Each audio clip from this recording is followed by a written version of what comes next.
it out now. No doubt, yo. Tuesday morning, December 30th, 2025. It is the Beating the Book podcast, live from the SiriusXM studios at the Wynn Las Vegas. Gil Alexander, Week 18, MegaPod, live on Twitter. Let me just go ahead and retweet that when we get a chance. We have a champion. We have a MegaPod champion that has been crowned, at least by his MegaPod rules. We have crowned a champion. We will get into that momentarily. He is the man this year. He certainly crushed me because I have tailed off with a Drake May jersey on from his mom's cork attic in Pittsburgh, Pennsylvania. Ladies and gentlemen, Drake, Todd Wishnev May. What up, Toddy? Folks, I just would like to warn you, you're going to hear a lot of obfuscation today. That's the word of the day, obfuscation. People not being able to stoically handle their defeats. Now, we feel for these people due to the fact they have terrible head cold, and that's not good. And I don't feel like kicking I wasn't talking about you necessarily. I don't feel like kicking a dead horse when he's down. However, obfuscation, you will hear why it's not a championship and blah, blah, blah. Like the NFC South will not crown a division winner this year, and neither will the MegaPod because of all kinds of obfuscation. Folks, you're smarter than that, and I expect you to do your research. Thank you. That was like an opening argument from the defense.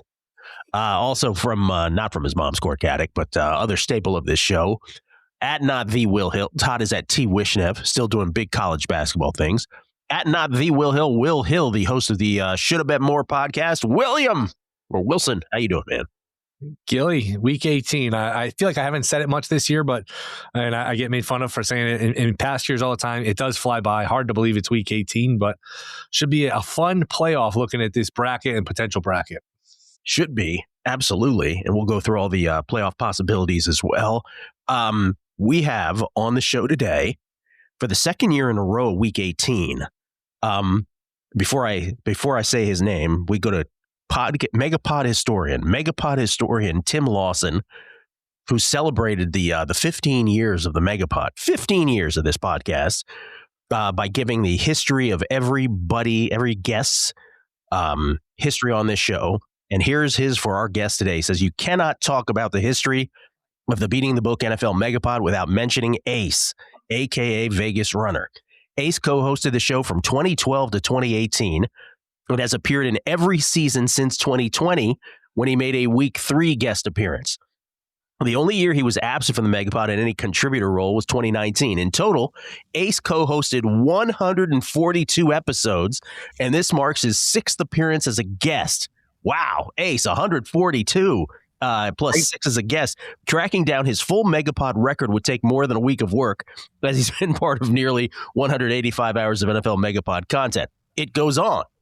Beyond best bets, handicapping, and, quote, loving everything on the board, unquote, his famous line, Ace is perhaps best known for his antics and advice on the annual Vegas lifestyle shows. His highlights there include guidance on maximizing value at adult clubs and negotiating with the lady of the night. As Ace would say, you got to know what the goal is going in, unquote. Which brings us to a question from the MegaPod historian. What are Ace's answer to the classic lifestyle questions? Favorite sportsbook, favorite steak dinner, favorite strip club? In 2011, the first year of the MegaPod, his answers were the M, Del Frisco's, and the Spearmint Rhino. Ladies and gentlemen, Johnny, Ace, Vegas Runner. What's happening, Ace? How you doing, man? Thank you. And I used to pride myself, I still do, on perfect attendance. That was the key. I never missed a show. It didn't matter. Sick, flying to see my mom in Greece, a wedding, it didn't matter. I always made sure I had Wi-Fi and was logged in for that show. So thank you for having me on. And I love seeing it still running and crushing. So yeah, I can't believe it was been that long, 15 years. Wow. Dude. It goes so fast. Always appreciate it. You and Marco were the co-hosts of the show, Marco and Angela, for so many years. Ace is at Wager Talk.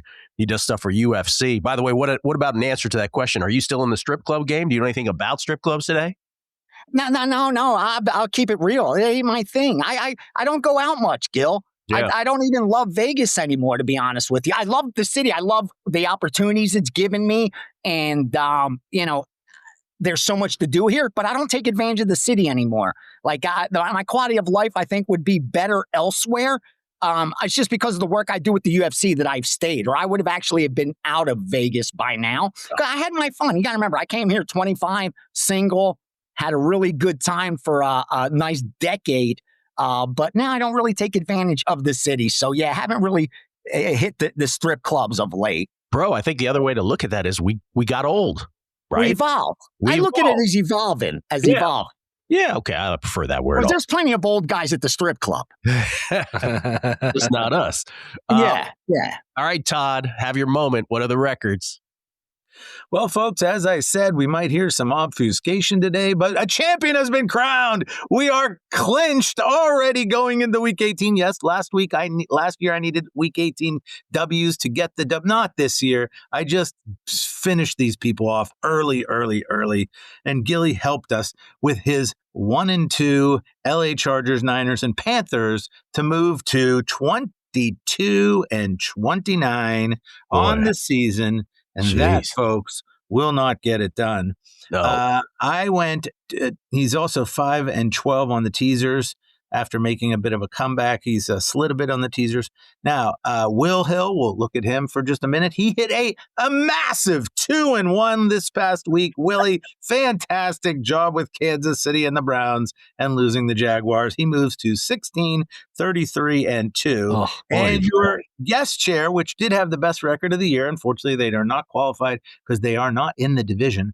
But the guest chair goes 3-0. Ben Wilson with a fantastic job, not just in calling arena football and women's badminton, but also giving us a 3-0 to move the guest chair to 29-20-2, not too shabby, and a 10-7 with the teasers. What was my teaser, and did I win, Tad? I don't think you said. Did I win my teaser last week? You won your teaser, and you moved to 8-9 on teasers.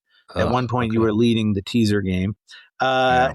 And then your champion in the clubhouse, 3rd out of 4 years now. You're going to hear some nonsense about a guy dying on Monday Night Football, Damar Hamlin, and Chas v'shalom. Oh, my God. It's not fair. I didn't get a chance.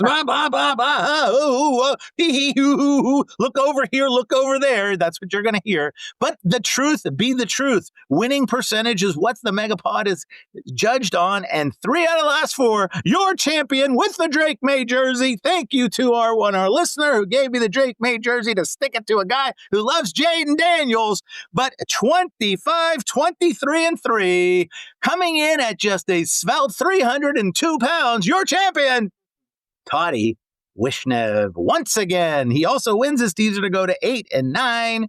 Champion 3 out of 4 years. Thank you for watching the MegaPod and allowing me to celebrate for someone else. Celebrate good time. Come on. Da-na-na-na. Let's celebrate. Oh, it's already been annoying. Let's not make it worse. All right, here's the deal.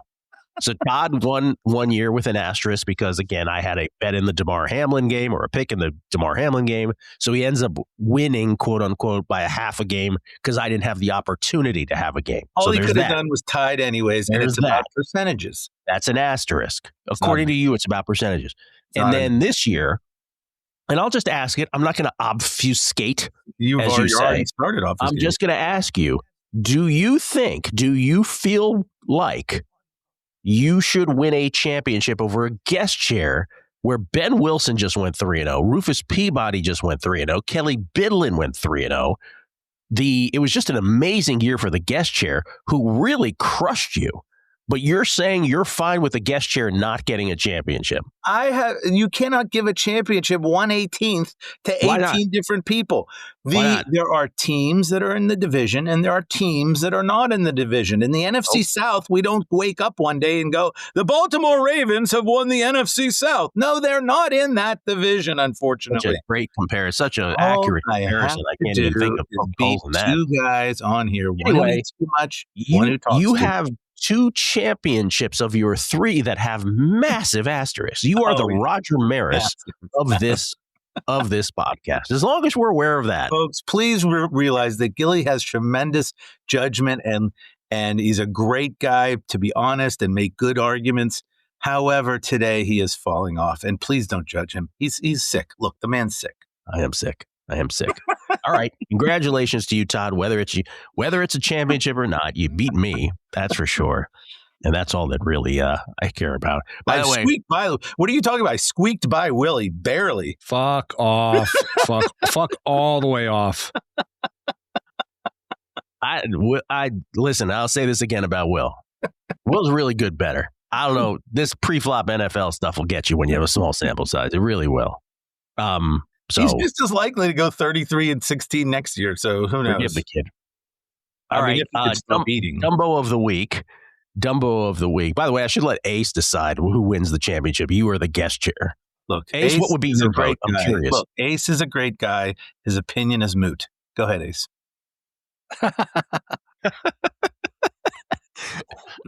Well, I believe and just keeping it real. If I'm no bias at all, obviously.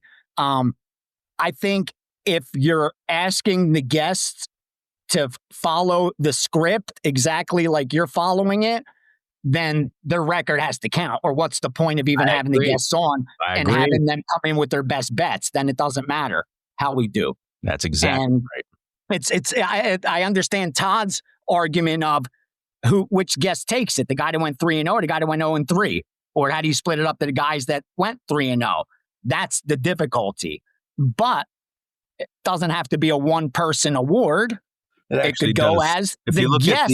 If you look at the MegaPod bylaws, Ace, and and then the challenge is to beat the guests also. Yeah, the guests you're bringing in. Some of the names you called are high level guys. Ace, myself included. Obviously, Ace. You're bringing in talent. You're bringing in elite guys that should win. Thank you. So Ace. You're not bringing in guys that are just throwing out a pick. You're bringing in people that are coming to try to go 3-0. And that's why I think it should matter. Call it a division championship. That's a pretty compelling case by Ace, I have to say. Ace, even if I give it to you, for the overall conference championship, you may be correct. I'm just looking at divisional championships right now. Yeah, no, dude, you're representing the NFC for sure. You're definitely representing the NFC. There's no doubt there. Yeah, you're representing the NFC. And I think you, Todd, should then have to face the guests. 18-person panel. You can't do bylaws either with Ace, because Ace was basically John Hancock on the Declaration of Independence. Yes. You can't go back there. All right. Anyway, Dumbo of the week. Dumbo of the week. Bottom line is I've beaten you two clowns 3 out of the last 4 years. That's all I care about. You can call me any kind of champion you want. That's all. Thank you. Asterisks or not. Yeah, Barry Bonds still hit home runs. That's right. Thank you. Still went off Can't his take it away from him. I agree. Okay. Dumbo of the week, I only have, in terms of coaches, I only have 2. The candidates are, last night, did you see this Sean McVay thing at the end of the first half? Where I think Buck and Aikman didn't give him enough shit for this, where he had all 3 timeouts. They were down 21-0, and then they just kind of lollygagged downfield. Do you see that? That's a little was bad. Yeah, moving into the playoffs. And then there was another one. I don't know how much this one, but the Colts were down 3 to the Jaguars. Then it was like 4th and 11 at the 49, but with like 5 minutes left. Let me get the exact thing. It was, that's not the game. Oh, here it is. Yes, it is. From the Indianapolis 48. Oh, yeah, 4th and, what is it here? With 5 minutes left. Yeah, 3:11 left. 4th and 11 at their own 49. They have all their timeouts. They decide to go for it. Rivers incomplete, intended for Pierce. Not a good pass. I don't know. Kind of. I didn't think they should go for it 4th and 11. I thought they should punt, but maybe I'm wrong about that. Anyway, I don't know anything worse coach-wise besides Sean McVay yesterday. Anybody have anything else? I would like to throw a question to you guys. Did Yes, you sir. guys see the play where Fannin caught the touchdown against the Steelers, where they Shedeur Sanders kind of threw just a dead quail pass out to the right-hand side, and the Steeler defensive back, if you watch it in slow motion, looks directly at the ball and then somehow decides not to try to knock it down, just tries to get out of Fannin's way, maybe so as not to get a PI or something, and he gets the touchdown. Now, there's also tons of clips all over the place with Rodgers making terrible decisions on 4th down where they break down the play calls and everything. Now, look, I'm not a conspiracy theorist. I think that doesn't mean all conspiracies are false. There are probably some that are true. if there is fixing in NFL, I believe it starts with the refs, and it's for TV, not for gambling. I think they just want those televisions on as much as they can so they can sell the next contract for billions and billions of dollars. I don't think it has anything to do with your bet or anything like that. However, that was some unusual shit. Did you, Okay. I mean, that guy. Can I add on to that, Todd? Can I spin it a different way? Can I say the same thing in a different way? Did you feel like it felt like the Steelers were more concerned with assuaging, I'll use that word, Aaron Rodgers' ego so as not to allow Myles Garrett to break the record on his fragile, arrogant ego than they were to win a football game? Very interesting. That's how it felt to me. But so you don't think why would that be a Rodgers thing though? Like why would Rodgers take that as? I mean, he didn't get the sacks. I mean, it would only be one of the sacks against him. Was that really a Rodgers thing? I do agree with the point that they seemed preoccupied, and some of the Browns players even said they seemed preoccupied not with winning the game, but making sure Garrett didn't get it. But yes, I don't know. Is that you think that's a Rodgers thing? I mean, or if it's not Rodgers vocally, it's this need for them to constantly fondle, to caress the guy and to just be like, okay, we got to protect him at all costs. Like, I agree with Todd's premise, which is it was just awfully strange. The whole thing, the play calling, everything about it was strange.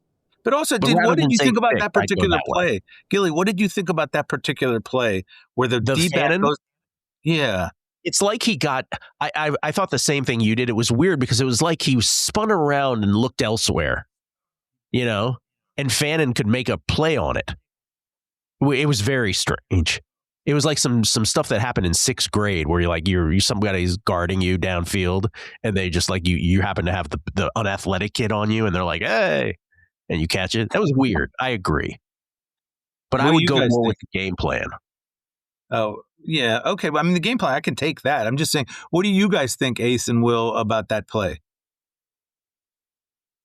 Personally, I tried not to put too much thought into things like that. I just, maybe people I hang around with aren't the brightest. I just see people do stupid shit all the time. Like, I expect people to disappoint me and do dumb stuff. So I don't get surprised when people do stupid things. I get surprised when they don't. Like, to be honest with you, like when I don't get disappointed, when someone doesn't do something foolish, that's when I'm mostly shocked and surprised. When they go out there and do the expected, which is mess up and screw up, it's like just another day in the NFL. So it's expected, or else we wouldn't have anything else to talk about. And we always have something to talk about because someone's always doing something stupid. That's just the truth. That's how I break it down. I don't think I always credit more towards incompetence than conspiracy when it comes to things like that. I just credit human beings with being really fallible, and we just always are going to more find a way to screw things up and make mistakes. And I think with that, there's just such a big camera on you that it's just magnified to such a degree. But again, I try to bring it back to the simplest level of it's just a human being making mistakes. And we do it all day, every day. We all do. I try not to think deeper than that. I don't know. I'm just simple. That's actually a really good point also. I would say that's a very good point. I would say that I look with all the games. I got the YouTube, the multi-box with the 4 games at once. I mean, I watched it. I had the Browns. I was following that game. I have to go back and rewatch. Sometimes I don't know if you guys feel the same way. Your attention can get divided where you're watching a lot of games, but you're not really focusing on one. When it's a primetime game, you're locked in, and coaching mistakes, announcer things. We're all kind of observing the same thing. But when you got 4 at once and maybe the sound isn't on, you got your eyes on everything, but you're not necessarily locked in. Listen. It's just real quickly, I've lost. Gil, you've done this as long as I have, betting and all that, but we all have. I've won and lost the game every possible way. And I've had a fumble that happened to me and a backdoored a touchdown that landed right within a point of the spread, and it mattered. But then I had it happen to me that landed within 60 points of the spread where it didn't matter. Meaning, the same situation, but in one particular instance, because it was near the point spread, conspiracy, the other game, because the same situation, but it didn't factor into the point spread, there is no conspiracy. So it's like kind of what I mean is like when you bet, as long as we all have, we've won, we've lost every possible way. You've seen every bad call you can possibly see. So it's just not really shocking to see a coach make bad play calls, ref blow a call, like those kind of things. Ace, what about when a guy runs 30 years, I just get used to it. Ace, what about a guy that runs 77 yards for a touchdown and decides on the last half yard maybe to drop the ball? And then when a guy throws an interception and the guy falls down and then fumbles the ball into the end zone and allows the other team to get another touchdown and then runs the ball directly into the line. Have you lost that way as well? Probably not. Probably not. I'd have to go. There's always a new bad beat. That's the beauty of gambling. There's always a new bad beat. Ace, when a guy loses to the guest chair, finishes second place to a guest chair, you get to make all kinds of conspiracy arguments. That's the Megapod bylaws. Well said. Listen, well I said. wasn't saying it was a conspiracy. I was just throwing it out there. I don't believe there's conspiracies for gambling. I believe the conspiracies are to keep the televisions on if there is one. By the way, I think we thought we saw Scotty Scheffler just walk by here at the win. Huh. Yeah, maybe call him in and do part of the show. Todd, any in-game before we move on to the bets? Yeah, real quick one. Me and Willie on Sunday Night Football, I think it was, Sunday Night Football. Both were looking at third quarter tie. Willie has been an outstanding, amazing third quarter tie better this year. And as bad as his Megapod record, that's how amazing his third quarter tie record. So we have to give him his props for that. He's been outstanding. I said to him, hey, what about third quarter tie in this Bears-Niners game where it doesn't seem like anyone can stop each other? We're both thinking, okay, each team gets a touchdown, and then on the third drive, there's not enough time to get another touchdown. It could easily be 7-7. And then I see Caesars has plus 450, which you usually don't see that juicy. Yeah. Usually, Willie, the prices are somewhere 300, 350, 340, 320, somewhere in that range. I see Caesars has plus 450, and I say, oh, my God, I got to do it. So I made it a little bit bigger bet than I usually would on those third quarter ties. And then, I bitched out a little bit in the end with a little hedge, but I still ended up winning a real nice one on that. The point being is, if no one's stopping no one, which is exactly what was happening in the Bears-Niners game, it has to be less than plus 450. What do you need to win 450? It's, you got to win it 20% of the time to make it worthwhile. There was a huge chance that we were going to get 2 touchdowns in those first 2 drives. So that was a real nice one. The other one I just wanted to mention is the Cardinals, again with a fourth quarter winner. If you catch these early and you realize in the second quarter this is going to be a blowout, in the fourth quarter the Cardinals or whoever it might be is going to get some backdoor action, you can win with those plus 1.5s and you want the 1.5 because if each team gets a touchdown and your idiot coach decides to go for 2, because as Ace has told us, idiots do idiot things all the time. If it's 7-6 final in the fourth quarter, which happens all the time, you want that plus 1.5. If you can get that plus 1.5 fourth quarter, late second quarter, there are books that are offering fourth quarter, late second quarter. And if you can realize who's going to be moving the ball late, because they're getting blown out, it was a great bet all season. The Cardinals did it again. You're here because you want an edge. That's what separates listeners from winners. But let's be real, mindset alone doesn't get bets home. Pros win because they've got the tools, the data, and the discipline. And now so can you. VEASAN Pro gives you access to the same real-time insights the sharps use. No secrets, no fluff, just actionable info that moves markets. Tap the link and see why serious bettors are turning knowledge into profit with VEASAN Pro. All right, let's do it. Let's get to the best bets. Does anybody have? So here's how it goes this weekend. We have 2 Saturday games, both with consequences. We got the Bucks and the Bucks and the Panthers. That is for the NFC South crown.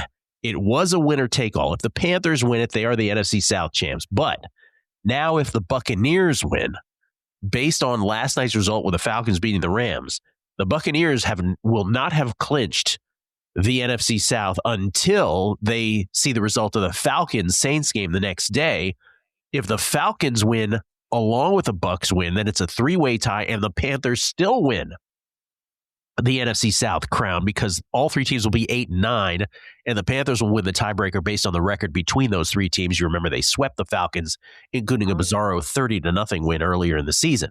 The Buccaneers can only win the NFC South now with a win and a Falcons loss on Sunday. So there's that game. And then there's, pardon me, by the way, my nose is a faucet. Then there's the Niners and the Seahawks, which is the battle for the NFC West title and, more importantly, the number one seed in the NFC on Saturday night. That game should really be the last one of the weekend. Instead, it's on Saturday night. And it has the added little quirk of if the Niners win, not only do win the the NFC West and get the number one seed, but they also will lock the Rams into the 6th seed. Seattle will fall to a 5 seed. The Rams will be locked into a 6 seed, and the Rams, therefore, will have nothing to play for against the against the Cardinals on Sunday. So there's all kinds of little things like this you have to be aware of. So Seattle's in a great spot by what you're saying is because either they can get the number one or they fall to the coveted number 5 because the number 5 gets to play the jerk-offs from the NFC South. So Seattle is in a great position either way. And think how much, that's a great point, and think how much it means to San Francisco as well, because San Francisco will then, in knocking the Rams down to 6, we do reseed in the NFL playoffs, but in knocking the Rams down to 6, if they are able to beat the Seahawks on Saturday, the Niners will have the potential of holding off any matchup against the Rams until the championship game, potentially. But it will knock them out of the immediate bracket, right? If things break their way.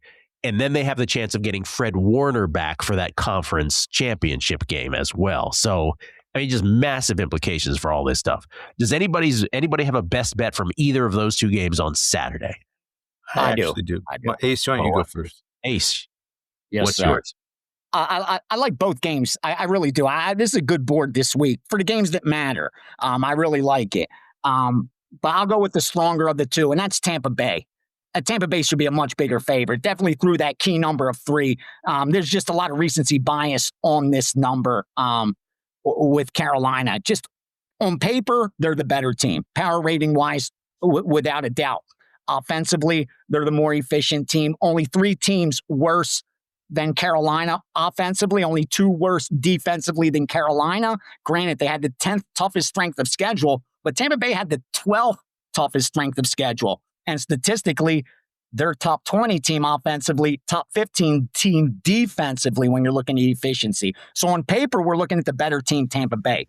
Couple that with home field advantage, at least 2 points there on the Tampa side.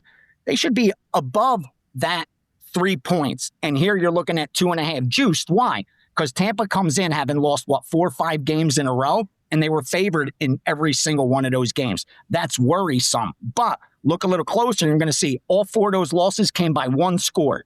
A lot of randomness to those results. They lost by 3 to Miami last week. They lost by 3 to Carolina. They lost by 1 to Atlanta, and they lost by 4 to New Orleans.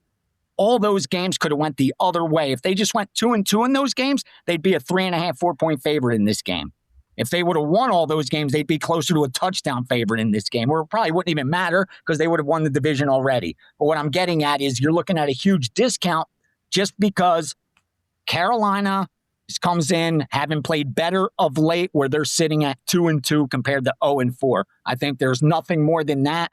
Neither of these quarterbacks are above average in passing success rate, so it's not like Tampa's going up against a stud in that department.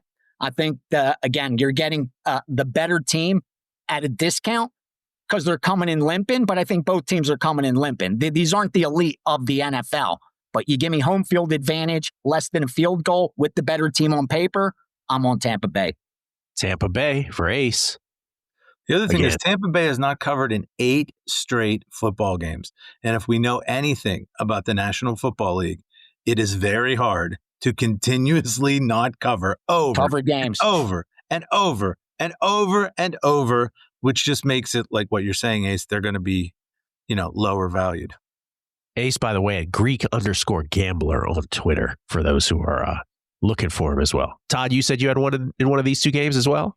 Yeah. I to me, it's kind of similar to what Ace was just talking about. I'm looking at this 49ers game. I believe the line you have is Seattle -1. Is that correct? Seattle -1. Yes. -1 and 1.5. I don't know what you're seeing more of. I see a lot of ones. Pinnacle I has see a lot of 1.5s also. DraftKings is 1.5. Mostly 1.5, I would say. Yeah, I'd say Okay. most 1.5. You know what? Fine. 1.5. No problem. I've already won the championship. Seattle -1.5. I'm going to take here. This is kind of similar to what Ace is talking about. Now, ever since Purdy came back, all we've seen is the Niners. They cover every single game. I believe if you count, depending on what you count the final line in the Bears game, they've covered every week for ad infinitum, including this past week. But they're doing it with a tremendous offense. You got to take your hat off to how well they're playing offensively. Absolutely. Their defense stinks, folks. Their defense is atrocious. Okay. Now, granted, there might be 8,000 guys out, and that's true. However, sooner or later, I think it almost caught up to them the other day in the Bears game, when the Bears could have almost won that game. I think sooner or later, if they come up against a good defensive team, I think we all would agree Seattle is a very good defensive team, definitely in the top 5 in the NFL this year. I got to think sooner or later somebody's going to slow these guys down. And on the other side of the ball, where they're not stopping, it couldn't stop Phillip Rivers, guys. Phillip Rivers with a big fat belly. And that wasn't because he was pregnant. His wife was, okay? They couldn't stop anything. They didn't stop anything against the Bears. They didn't stop anything in game after game after game. So now you got Seattle, and Seattle's coming in. Definitely people are thinking, Seattle, we're not with Darnold, and people are worried about Darnold. Now they're -1.5. I think the world is going to be on the Niners this week, and I think the world loves to get crushed by NFL. So give me Seattle -1.5. I don't know if the world is on the Niners, seeing as the line has gone towards the Seahawks. But I'm talking about your rank and file guy, not your professionals who might be. I'm not talking about your professionals who might be moving lines in particular ways. I'm talking about when you go to the sports book and you listen to the average doofus who has a 16 parlay with Seattle in it. I mean, with the Niners in it. Might be describing somebody he knows. Will, did you have any of these two games? No, I would say the 49ers Seahawk game, and by the way, how remarkable is it? Darnold, for the second year in a row, is in the same position on the road with a chance to win the division, win the 1 seed, but if he loses, he falls all the way down to the 5. It's remarkable. We were in the same position last year talking about them against the Vikings against Detroit with Darnold against the Lions, and it didn't go well. I don't really trust Darnold, but to me, this is a pretty simple game from a betting perspective. We saw this with Seahawks Rams. We saw this with Packers Bears a couple weeks ago on Saturday night. When the line's back and forth between both teams favored by 1.5, depending on where you look, where you shop, when you look, just tease the dog up to 7.5. It should probably be a close game here. It's a very strong teaser. I don't even mind. You know what? One book has Seattle plus 1.5. You tease them up. Another book has San Fran plus 7.5. You tease them up. I think this will be a very close game. I'd be surprised if anyone pulls away. Yeah, I'll also add the coach of the year thing into this, and I don't want Cleve TA, our buddy who was on the MegaPod earlier this year, is always on the MegaPod with us yearly. To go after me because he has these great, award parameters. He's gone back in history, and he likes to put out the parameters of you have to have done this, or you have to have had a season win total of this before the season started when it comes to coach of the year, and he's what you end up with as your record. So I don't know that Kyle Shanahan fits all of those because the Niners' expectation was high to begin with, but if there was ever a year where those parameters get bucked, maybe it's this one. If they win, if the Niners somehow win that game against Seahawks, get the number 1 seed, the Niners will have overcome season-ending injuries to Nick Bosa, Fred Warner, 8 games missed by Brock Purdy, oh, by the way, right, where he made Mac Jones look like a viable NFL quarterback in his absence. Ricky Pearsall missed 7 games. George Kittle missed 6 games. We saw Trent Williams miss basically the entire game against the Bears. It doesn't matter. Ayuk never showed up. It doesn't matter. This team is just, for them to get a number 1 seed, if that happens, overcoming all of that, I don't know how he's not the coach of the year. And that's taking nothing away from the other guys. Nothing. I will add this to it, Gilly. The fact that it's a standalone game and you have the boy, the kind of the last word factor where everyone's watching them and they leave a lasting impression on the voters, where the announcer are going to be talking about Kyle Shanahan and all the things you mentioned for 3.5 hours on Saturday night, a game all the voters are going to be watching. I mean, are the voters going to be watching whoever the Patriots are playing on Sunday? The Dolphins, probably not. That's not a standalone game. I think the fact that this is a standalone game in primetime, everyone watching, I think that gives kind of the last word here for Shanahan. I think if they win, he's probably going to get it. Agree. San Francisco has 2 quarterbacks that are top 5 in passing success rate. Both Purdy and Mac Jones are in the top 5. Purdy number 1, Jones number 4. That's a real high correlation to winning NFL games. Yeah. And you have both of those guys in top 5 passing success rate. Ace, do that again. I don't think it's ever happened before. Do that again with your fingers, Ace, with the balloons. Do that again. See what happens. Oh, yeah. I saw that. That looked beautiful. That celebration. I don't know how that happened. I don't know how that happened either. You're so right. That's a great point, though. That Mac Jones was pretty awesome when he played. Yeah. So and those are the numbers to back it up. Will, what's your first pick then? Wait, before you give Will his first pick, I just would like to throw a little water on the Shanahan parade. Even though I agree with you guys, I think, as Ace has said, people are idiots, voters are idiots, and voters will always make the mistake of thinking of it, how a team was supposed to be. They're not going to go and look into all the very good points you just made. They're just going to be stupid, and they're going to go, oh, yeah, Patriots were supposed to stinkola and they didn't, blah, blah, blah. We're going to give it to Vrabel. That's why I prefaced it, Todd, by saying if there was ever a year to buck that kind of thing, right, the expectation based on preseason win total, it would be a guy who does this, is my point on that. I'm just saying I still don't think he's going to get it. Okay. What do we have for Broncos Chargers? Broncos Charge. Where Phillip Rivers, by the way, is not, Phillip Rivers, Justin Herbert is not going to start. It's going to be Trey Lance. I got Broncos minus 12.5. Yeah. I'll go Broncos minus 12.5. I remember last year doing the show this time where it was Broncos Chiefs. Similar situation. Broncos were playing for a playoff spot. The Chiefs, they were going to the playoffs. It meant nothing. And it was a one-way freight train. It was like 38-0 Broncos. I think this will be maybe not 38-0, but I don't like these teams that are going to the playoffs in the role of spoiler. I think the teams can be undervalued sometimes when they're not going to the playoffs and they relish the role of spoiler. But the Chargers, I think, are just trying to get their ducks in a row for the playoffs. Herbert's going to sit out. That means a lot of other guys are going to sit out. I know it's an NFL team. You can't sit everybody. But to me, I just don't think the Chargers get off the bus. I think this means everything for the Broncos to get the 1 seed. I think this will probably close closer to 14. I think the Broncos absolutely roll in this game. I will lay the 12.5 here with Denver. All right. I'm going to snake here. I got 1 and 2, and these are very similar picks. Wait, what's Will's official pick? Broncos minus 12.5? His official prick is Broncos minus 12.5. His official prick, as you said. All right. I miss. All right. My two are very similar, and they're more just sort of touchy-feely than they are anything number-space. But Week 18 brings out the squirreliness and the touchy-feely. These are similar. One, I'm going to take the Falcons minus 3 against the Saints. The Falcons, say what we will about Raheem Morris, but they are playing for that guy. And last night against the Rams, that team looked awesome. That, by the way, the fact that the Falcons couldn't figure out a way to win that division this year is just out of control. I think they're a way better football team than the Saints. I think the Tyler Shuck thing has gotten a little out of control from people. I think the Falcons are motivated to finish the season strong. I would say, Will, we texted about this last night.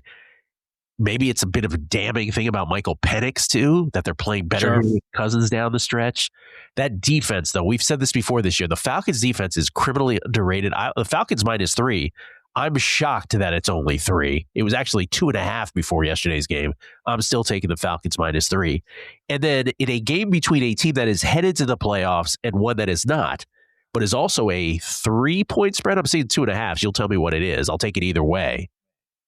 The Bears against the Lions. I'm taking the Bears. I feel like the Lions have... I don't know who's going to play for the Lions this week. This is such a disappointing season for them.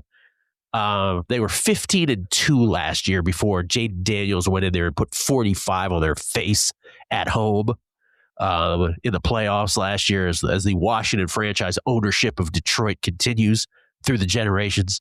But this is such a disappointing season. Yeah, they had their share of injuries, but Dan Campbell taking over play calling duties from Johnny Morton after the Ben Johnson departure didn't work out.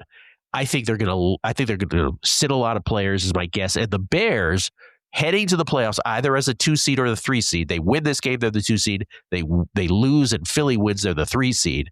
I feel like the Bears and Ben Johnson are going to say to themselves, we are not veteran enough to sit week 18.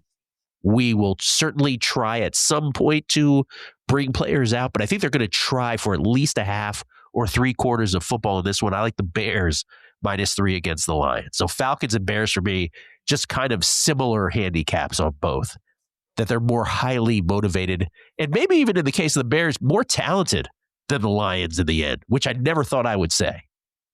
So there you go. And by the way, Bears in the playoffs though, plus 22 turnover differential this year, and they won 5 games. Was it 6 games? Pardon me. Down in the final 2 minutes, almost made it 7 against the Niners. That is not sustainable stuff. Does for the this postseason. game mean anything? What is their for the over Bears? under next year for wins? I know we kind of talked about that last week. What do you put them at next year for wins? That's gonna be a tough one. Under, right? I mean, it's got to be all that stuff though is not like secret, right? It's going to be baked in. Yeah. What do you think the number will be though? 10.5, something like that. 10, Let's say 9.5. 9.5. Yeah, you're probably right. Is this Jeremiah Bears game Pro, bring me a team, completely by the way. meaningless for the Bears? What's that? This Is is this no. I Bears just game said again. If you're paying attention, if they attention. win, they get the 2 seed. If they lose and the Philly wins, they get the 3 seed.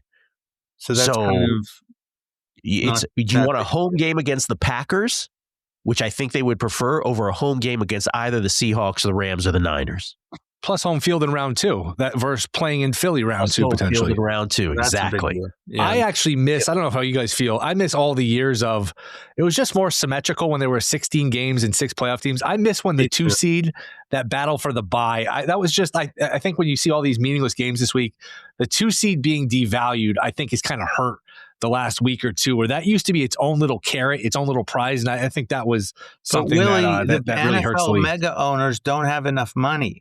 So what happened was this was like a welfare thing for them. A lot of them didn't even have enough food. They were on food stamps. So what they had to do is add another football game and more playoff games so that they could get the money back, because they don't have enough money. You understand? That's why the Chiefs ownership needs the public to pay for their new stadium in Kansas and pull the wool over all the doofuses in Kansas, in rural Kansas, who will vote for the stupid ass Chiefs to get billions of dollars when they have already mega billions of dollars. So let's all, in this time of Christmas, feel for the mega owners who don't have enough money.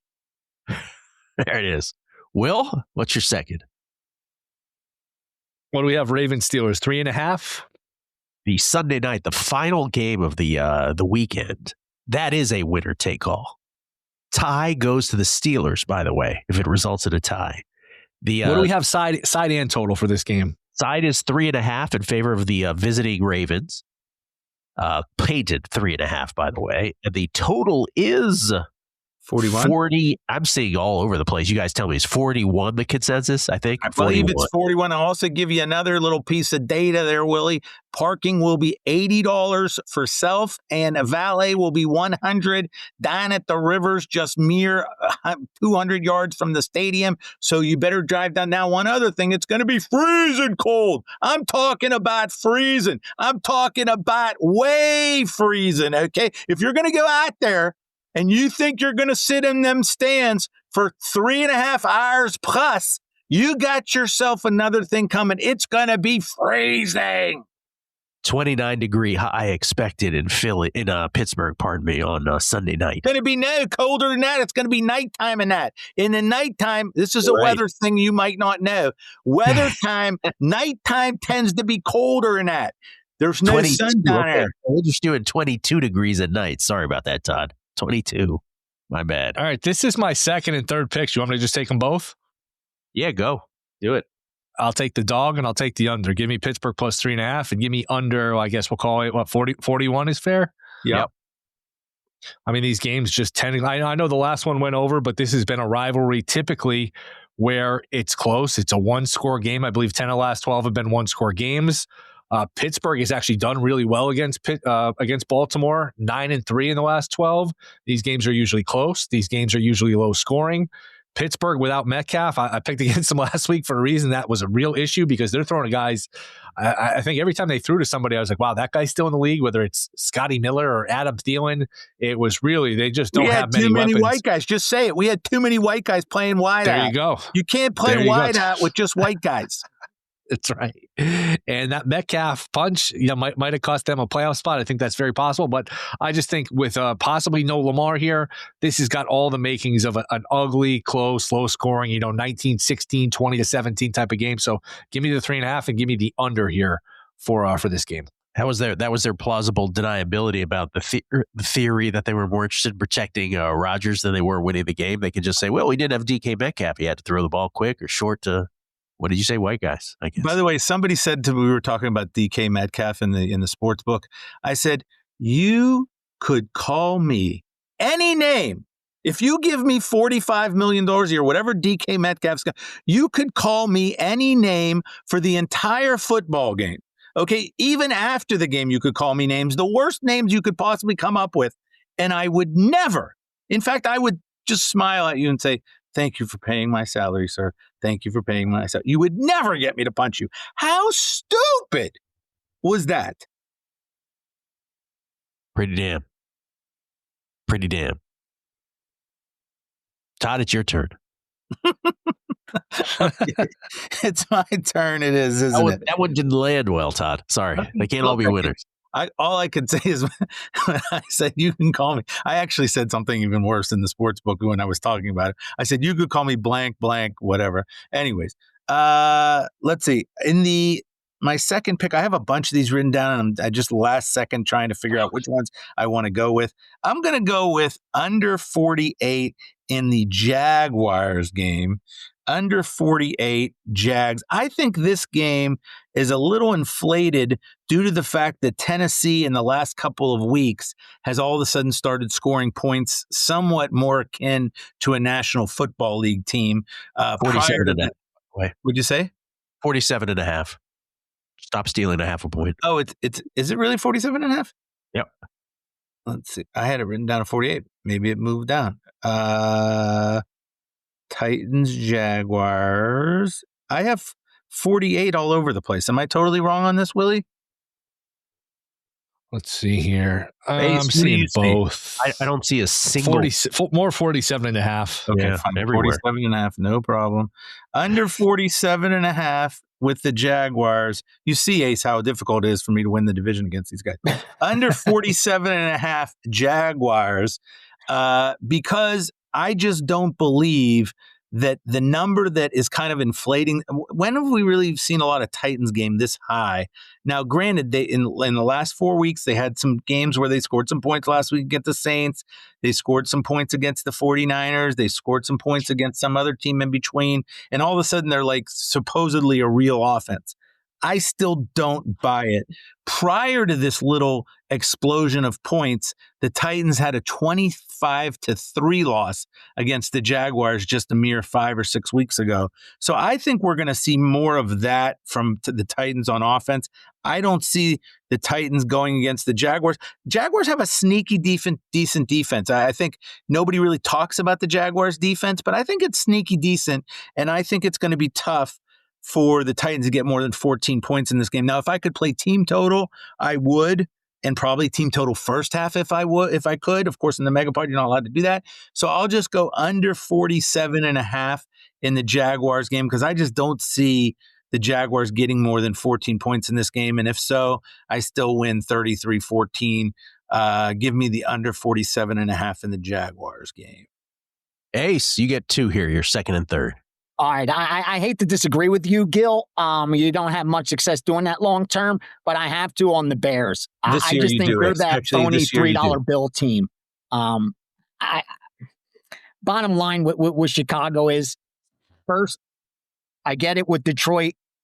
Now pretty much have nothing to play for, obviously eliminated from the playoffs, and the big disappointment coming off of last season, but they did lose their offensive and defensive coordinators to start the season. Some were already low on them. I thought Detroit was going to have a better season than they ultimately have. With that said, they lost a lot of one-score games. They lost a lot of close games.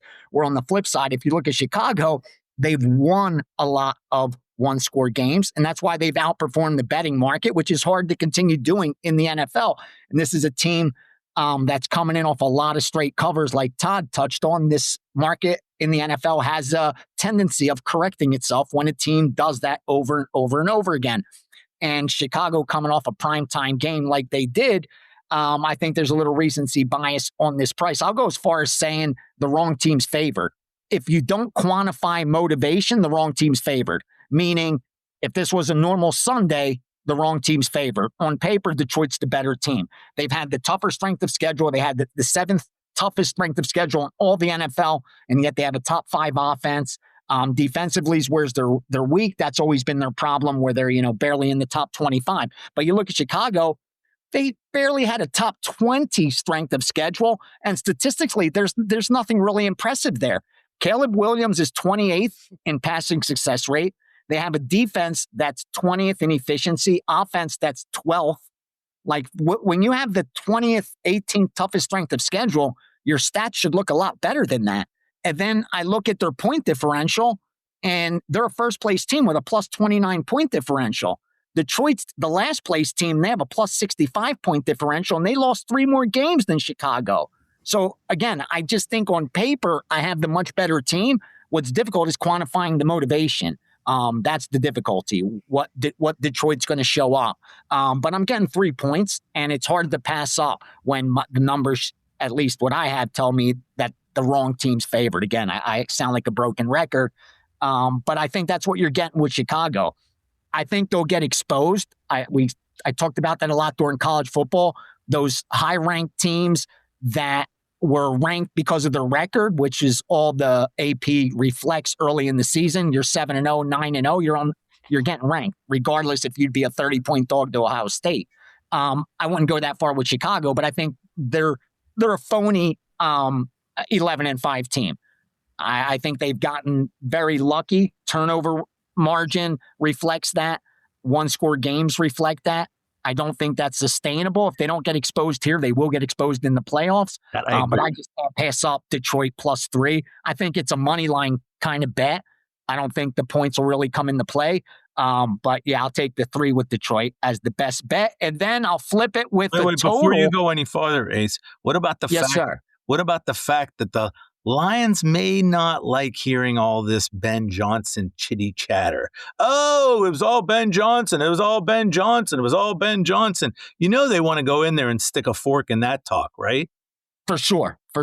I agree with everything Ace is saying, but as I said earlier, for the playoffs, right? Like I think all the unsustainable stuff. Yeah. That's the difficulty of this week, of week 18, which is why you got to be a little more you can't go too far out on that risk curve, and got to manage risk very well. And better off, waiting a following week to place a bigger wager. But I'm going to go with a total, and it's the Saints Falcons. And again, I always sound like a broken record, but if you find something that works for you, stick to it and keep it simple. And for me, I like to take advantage of recency bias, because we remember what we saw last. That's been proven. And the market's going to reflect that. Every market reflects that, whether it's stocks, crypto, or sports. And you have an Atlanta team and a New Orleans team that's coming off 2 high-scoring games. And yet, when you look at the history of both of these teams in their series, they've played very low-scoring games. If you look at the totals, they've been relatively in the low 40s. That's why this one's only at 43.5. It's not 43.5 by accident.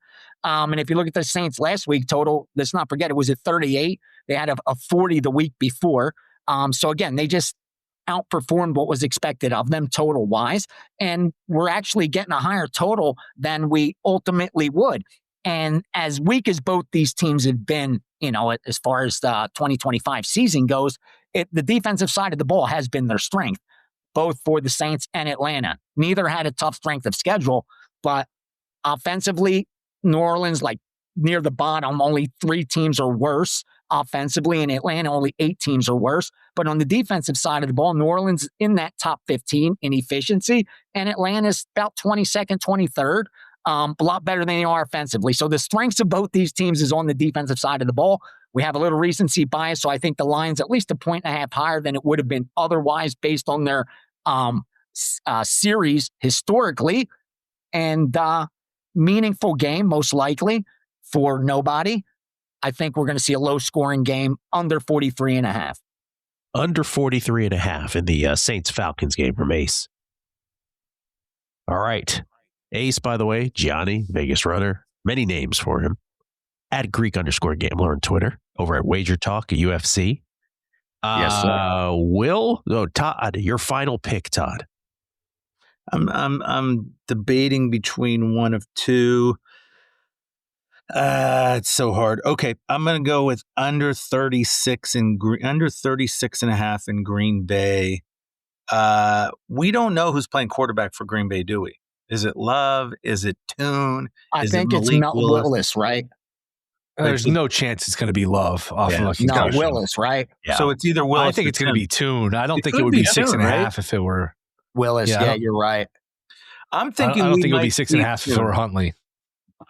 Here's another way you might have lost a game or may not have lost a game, Ace. But last week, with 6.5, 7 minutes to go, they hung under 63.5 in the Ravens-Packers game.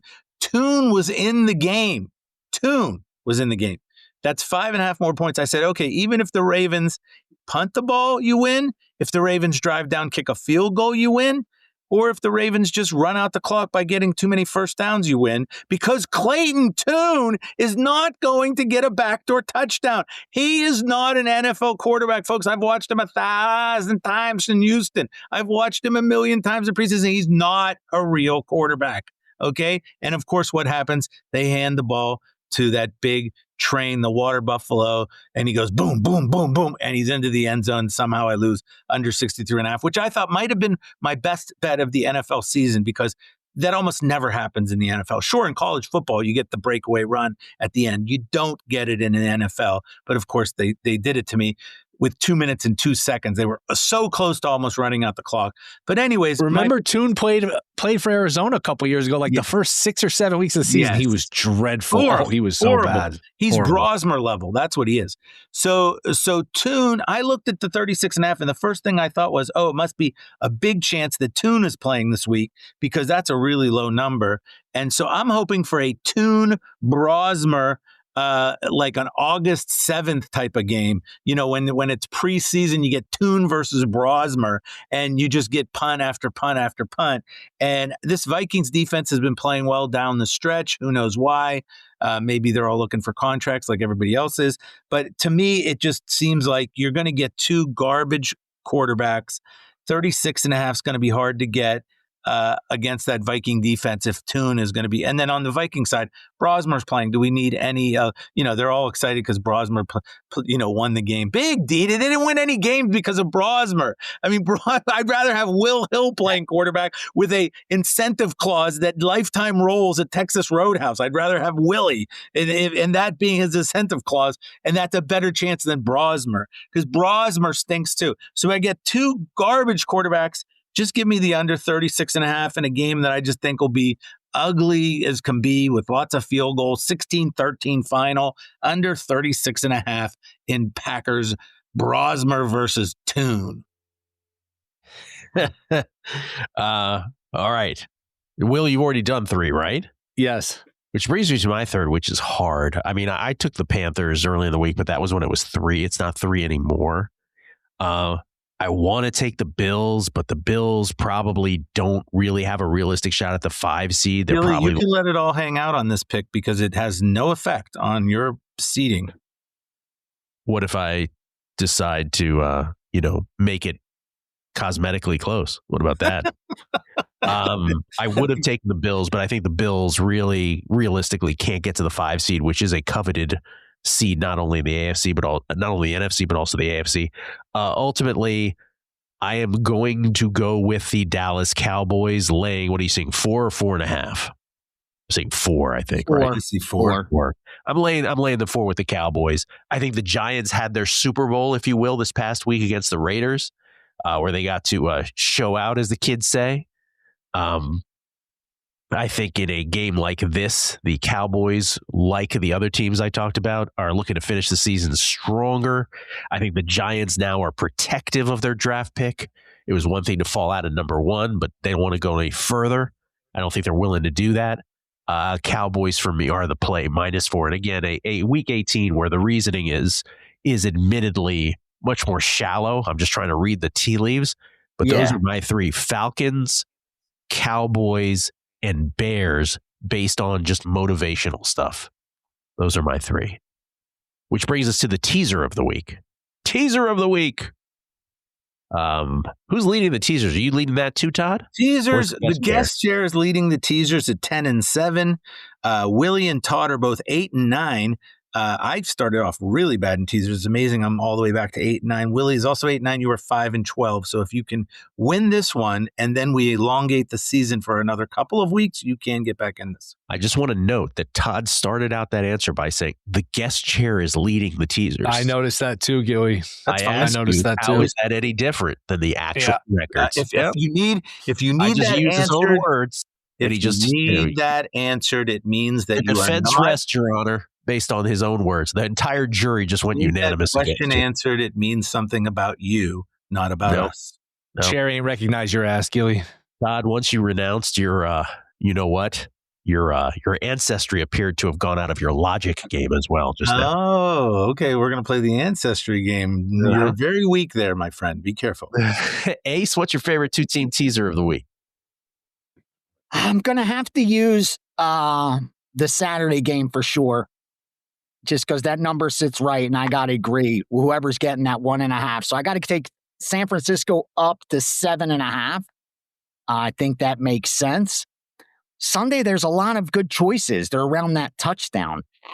Cincinnati's around that touchdown. Buffalo, Philadelphia. Wish 7.5, but I think Philly will get there. I go with the Rams. Let me just. I'll go with the best team. Ace, you can wait, and we can come back to you. I'll go with the best team in football. The Rams. The LA Rams, number 1 power rated team that I had. So I'll go with LA Rams, bring the Rams down to -1. It's some 7.5s out there, so we could use 1.5. And then 7.5 on San Francisco. Yeah, I like that. San Francisco and the Rams. Perfect. And now the teaser of the week from Double Asterisk, Todd Wishnev. By the way, did the Rams have anything to play for this week? Not if San Fran wins. Not if San Francisco wins. Did you listen to the show at all? It's hard to keep track of all the goddamn playoff ramifications. I'm supposed to sit down here and listen to everything while I'm trying to prepare my picks, while I'm trying to be also witty, while I'm trying to also give Aces props. It's not easy. People at the Win walking by are like, what was that outburst? Okay, I'm going to go with the Carolina Panthers. Despite what my friend here, Ace, has said, I think that this Tampa Bay team is a tale of two cities. We had one team in the first half of the season. We have another team in the second half of the season. And maybe, you can't discount all the priors, and maybe they will win the game -2.5. And maybe Ace is absolutely right. I don't want to bet on that, but I see his argument. It's not a bad argument. I just don't think they can beat a team by 8.5, especially when I just watched these two teams played, and I made one of my best in-game bets of all time when it was 17-13. Tampa Bay went up 17-13 third quarter, and I took Panthers +4 -136 because I could see this was going down to the wire. To me, we're going down to the wire one more time. I don't see the Buccaneers beating anyone by 8.5. Especially, even though it's the Panthers, I still don't think they can win by 8.5. And then my other one is I'll take the Jags down to the Jags. What do we have for the official line for the Jags right now? Jacksonville. The Jaguars 12.5. 12.5, yeah. Okay, so I'll take the Jags down to 6.5. I know you're not allowed to do that, but I'm going to do it because I don't think the Tennessee Titans. No, you're not allowed to do that. Stevie, go to hell. I don't think the Tennessee Titans are going to put up any points this week. That was based on my under pick as well. So I'm not worried laying the -6.5 there. So I'll go Jags -6.5. Willie? This is a very simple answer for me. Willie? I was going to use the two Saturday dogs, but you know what? For the first time, I'm not going to use Panthers. I'll be a little different. I think it's the first time all year I'll break in the Wong rules and the teaser. I'll use the 49ers. I'll use a weird one, though. Raiders up to 11.5. You're going to tell me this Oladokun character is going to win a game by basically 2 touchdowns? The Chiefs, I think last week was their kind of home run effort against Denver. They fell up short, a total of 36.5. I'll tease the Raiders, and I'll take those, 5.5 up to 11.5. So Raiders and 49ers. I didn't think Oladokun was as bad as we thought he was going to be. Like I thought 50 yards passing, though. They didn't do anything. They didn't score. You have Andy. With Andy Reid, okay, whatever. Raiders plus 11.5. Wait, you thought he was good last week? No, I didn't think he was good. I thought he was going to be a lot worse. Raiders plus 11.5. And what's your other one? Raiders and 49ers. Nice. This is the first time. Oladokun threw for 66 yards. Which of those 66 was your favorite, Todd? But he game managed. He game managed very well. Yeah. He didn't make any mistakes. He went with the John Fox school of NFL. Let the other team make a mistake, finish 9-7.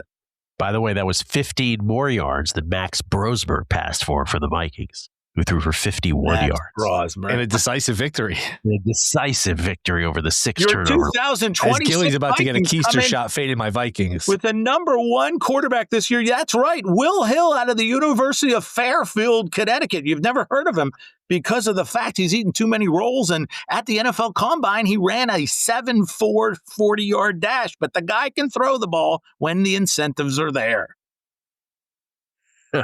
I'm going with the 2 Saturday dogs, Niners and Panthers. Let's go. Niners plus 7.5 and Panthers plus 8.5. That's a good tease. That'll be popular Saturday. Will be popular. Whether it'll get home or not, totally different story. All right, Ace, you know how this goes. Final 2 questions of each and every Megapod since its inception. Since Ace and Marco were doing their thing. Marco taking food breaks in the middle of Megapods back in the day. On the way to the fridge. his audio would go out. Ace would say, hey, I think Marco got hungry. Okay. Which of the big favorites, Ace, is the most likely to lose outright? Here are your choices, sir. Let us begin. None of them on Saturday, obviously. Sunday. Vikings, 6.5-point favorites hosting the Packers. Texans, 10.5-point favorites or 10-point favorites hosting the Colts. Bengals, 7.5-point favorites hosting the Brownies. The Jaguars, 12.5-point favorites hosting the Titans. The Patriots, 10.5-point favorites hosting the Dolphins. And finally, the Bills, 7-point favorites hosting the Jets, and the Eagles, 7-point favorites hosting the Commanders. Man, there's tons of these. And the Rams, 7-point favorites or 7.5 hosting the Cardinals, and the Broncos, 12.5-point favorites hosting the Chargers. Man, that was almost the whole schedule. I know. Yeah, everybody falls under the parameters this week. Who's the most likely to lose outright of those teams, you think? It's going to sound crazy, but I'm going to go ahead and take a flyer on Miami to beat New England. Ooh. Wow. I know the cold weather in Miami up there, but I just think they're going to play. They're going to give New England a run for their money. They always have in this series. I mean, look over the last 10 games. They've played them really tough. They've won, 8 of them outright, I think. They cover against them. They always seem to play New England tough, regardless of the kind of season they're having. And they're actually a decent football team. I don't think they're 10, 11 points worse than New England. I think this line's a little bit jacked. I think it's closer than that, probably about 4 on a neutral, 4.5, maybe. So, yeah, I think Miami's live. It's a game they could win. Yeah, I'll take Miami. Toddy? I'm going to go with the Vikings to lose just based on the mere fact that the quarterback is a guy named Brosmer. A guy named Brosmer could lose to any team, anywhere. I think he could lose to San Jose State. I think he could lose to Nevada. He might even be able to lose to Idaho Vandals. So I'll go against Brosmer. Packers could beat him. What about against Brosmer? What about that guy? Brosmer could certainly lose. I wonder if there's a chance McCarthy plays, because I don't think Brosmer would be a 7-point favorite over anybody. So I would think if McCarthy can go, they want all the reps, they want all the film on him they can see, they want to get him some looks. I'm going to go, I thought you guys were going to use this one. if the 49ers win, this game means nothing for the Rams. McVay is notorious for shutting it down in meaningless games, whether it's preseason. Last year, they had a chance to avoid the NFC North loser, which people thought was an advantage. He said, I don't care. I have no interest. I'm just going to rest my guys. I think they will completely shut it down if San Francisco wins a 50-50 game. So I think the Rams losing to the Cardinals is very much on the table. I think you're both right. I think that's the clever answer, what Will said, that it's the Rams, given the 49ers possibility of winning on Saturday and then making it meaningless for the Rams, and that spread will crash. But if that doesn't happen, it's the Seahawks that win. I think Todd's answer is correct. And it looks like it's right now, they're saying Brosber over McCarthy, but we'll see. We'll see about that. Packers still have nothing to play for. Packers locked into the number 7 seed in the NFC. And then, Ace, the final question. We live in a bizarro world. You got about 15 of these 16 games on the side. 15 of 16, but you get one game you want no part of. What game would that be? Again, Cleveland, Cincinnati. Cleveland, Cincinnati. Battle of Ohio, but for nothing. Like no one. You got a 4-12 against a 6-10. You have a series where if you look over the last 10, like the last 4 or 5, it's been straight Cincinnati. The 4 or 5 before that, it was Cleveland. So it's like one dominates for a couple years, then the other one tends to dominate for a couple years. Just a coin flip kind, and it's a touchdown favorite. It's just an ugly game. Spread probably won't come into play. Yeah, for me, no side, no total. It's a pass. Toddy? Dottie. There's so many answers. Chiefs, Raiders. I don't know. Chris Oladokin, the Raiders. Yeah. I don't know. That could be a good third quarter under. By the way, Chiefs, Raiders, third quarter under. It's going to be like 6.5, though, Todd. No, they're going to put up 6.5. It might have to be one of those team total ones where I take whoever's getting the ball second in the third quarter for team total under. That Raiders one fucked us. That was a good bet. That one was bullshit. They had like 3 fourth down conversions. It was terrible. Brutal.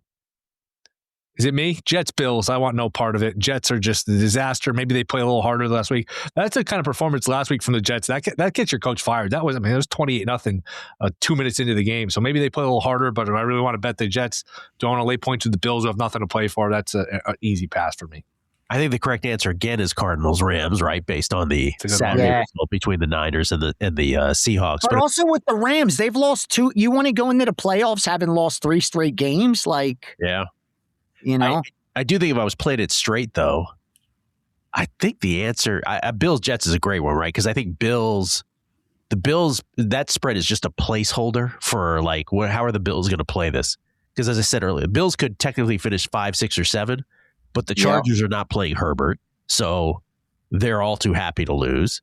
And then it's the realistic chances of Jacksonville or Houston loses is so small. So the Bills are probably going to be 6, as it turns out. But I would say the Ravens Steelers. I honestly don't know about that 3.5 point spread because Todd was the first one to say this, and I think he's right. Has there ever been a team more overrated in the market for as long as the Ravens have been? Ravens have been this season? Yeah. No. You agree with that, right? Yeah. Yeah, not in a long time. Where I thought they were dead last week, and then they buried Green Bay, which I was shocked they killed the Packers like that. Yeah, and that's the game. When I was doing guessing lines, I said to Kelly, if this were up to me, right, I would have said the Steelers -1.5. But because I know the Ravens are overrated every week in the market, I bet they were like a 3-point favorite. And it turns out they were 3.5, which was even more shocking to me. But there it is. Okay. Do we think Lamar's playing, by the way? That's a great question, too. I don't know. I mean, when he first got the injury, it sounded like he was nowhere close to being able to play, right? I know Huntley's playing well. 3.5 with Huntley on the road seems like a lot, right? Yeah. And I don't know if he just hasn't messed up. He threw 100 yards, 20 attempts. He's not lighting it up, but he's just not messing up. The whole 200 level is going to be on the inside. You know, the way that the Steelers Stadium is set up, especially if you look at StubHub, it's funny. If you look at the prices and the tickets, there's really great tickets in the lower bowl, in the middle, in these freezing cold games for cheap. Then if you go to the 200 level where you can walk inside, and there's this whole inside area where they have this like special popcorn maker, by the way, you should check that out. It's fantastic. But it's a whole warm area where you could just walk inside and watch the game from there. So the 200 level seats are like super expensive. Then you go to the top level, and again, they're like super cheap because there's nowhere to walk inside. So it's kind of funny on the Steeler pricing. John Harbaugh saying it's still to be determined. He's not going to say shit. Even if he knew, he wouldn't say anything. Ace, where can people find you? Greek_gambler on Twitter and, of course, Instagram and all that good stuff. And on UFC Fight Pass, their streaming network and Contender Series over the summer. So, yeah, head on over to Greek_gambler. All my links will be on there. Thank you. Thank you for having me again. And best of luck to everyone throughout the NFL playoffs, bowl season, and happy 2026 ahead. Great seeing you, man. Great seeing you. Love you. Thank you. Thanks, Ace. Boys. Best Tom of luck. Will Hill, appreciate it. Playoffs start next week. I think we're all ready for the playoffs. Good luck getting through the squirrely week that is Week 18 in the National Football League. Thank you for listening.